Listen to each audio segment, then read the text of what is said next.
ଦୁଇ ଝିଅଙ୍କୁ ଧରି ପାର୍କରେ ବୁଲୁଥିବାର ନଜରରେ ଆସିଛନ୍ତି ଝିଲିକ ଭଟ୍ଟାଚାର୍ଯ୍ୟ। ଦର୍ଶକ ବନ୍ଧୁ, ଆପଣମାନେ ଝିଲିକ ଭଟ୍ଟାଚାର୍ଯ୍ୟଙ୍କୁ ବେଶ ଭଲ ଭାବରେ ଜାଣିଥିବେ। ଝିଲିକ ଭଟ୍ଟାଚାର୍ଯ୍ୟ ଆପଣମାନେ ତ ସମସ୍ତେ ଜାଣିଥିବେ। ଝିଲିକ ଭଟ୍ଟାଚାର୍ଯ୍ୟଙ୍କର ଦୁଇଟି ଯାଆଁଳା ଝିଅ ଯତ୍ନ ନେବା ପରେ ଝିଲିକ ଭଟ୍ଟାଚାର୍ଯ୍ୟ ଅଲିଉଡ୍ ଇଣ୍ଡଷ୍ଟ୍ରିରୁ ଏକ ପ୍ରକାର ଦୂରେଇ ଯାଇଛନ୍ତି। ଦୁଇଟି ଯାଆଁଳା ଝିଅଙ୍କର ଯତ୍ନ ନେଉଥିବାର ନଜରରେ ଆସିଛନ୍ତି। ଆଉ ଏବେ ଦୁଇ ଯାଆଁଳା ଝିଅଙ୍କୁ ଧରି ପାର୍କରେ ବୁଲୁଥିବାର ନଜରରେ ଆସିଛନ୍ତି। ପାର୍କରେ ତାଙ୍କ ସ୍ୱାମୀଙ୍କ ସହିତ ବୁଲୁଥିବାର ନଜରରେ ଆସିଛନ୍ତି ଝିଲିକ। ଆଉ ପାର୍କରେ ଗୋଟେ ଖେଳୁଥିବାର ତାଙ୍କ ଦୁଇ ଝିଅଙ୍କୁ ଧରି ଖେଳାଉଥିବାର ମଧ୍ୟ ନଜରରେ ଆସିଛନ୍ତି ଝିଲିକ।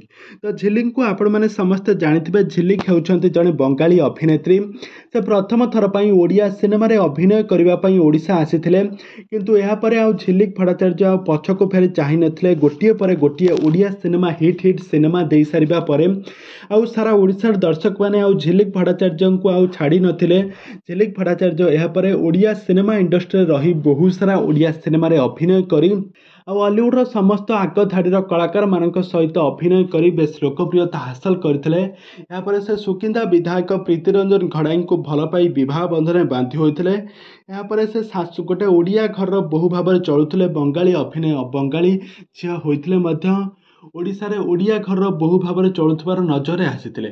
ଆଉ ଏହାର କିଛି ବର୍ଷ ପରେ ତାଙ୍କର ଦୁଇଟି ଯାଆଁଳା ଝିଅ ଜନ୍ମ ନେଇଥିଲେ। ଆଉ ଏହାପରେ ଝିଲିକ ଭଟ୍ଟାଚାର୍ଯ୍ୟ ଦୁଇ ଯାଆଁଳା ଝିଅଙ୍କର ଯତ୍ନ ନେଉଥିବାର ନଜରରେ ଆସିଛନ୍ତି। ଆଉ ଦୁଇ ଝିଅଙ୍କୁ ଧରି ବହୁ ସାରା ସ୍ଥାନରେ ପାର୍କରେ ବୁଲୁଥିବାର ମଧ୍ୟ ନଜରରେ ଆସିଛନ୍ତି। ତେବେ ଦର୍ଶକ ବନ୍ଧୁ, ଆପଣମାନଙ୍କୁ ଝିଲିକ ଭଟ୍ଟାଚାର୍ଯ୍ୟ କେମିତି ଲାଗନ୍ତି ଆଉ ତାଙ୍କର ଆକ୍ଟିଂ ଆପଣମାନଙ୍କୁ କେମିତି ଲାଗେ, ଆମକୁ ନିହାତି ଭାବେ କମେଣ୍ଟ ବକ୍ସରେ କମେଣ୍ଟ କରନ୍ତୁ।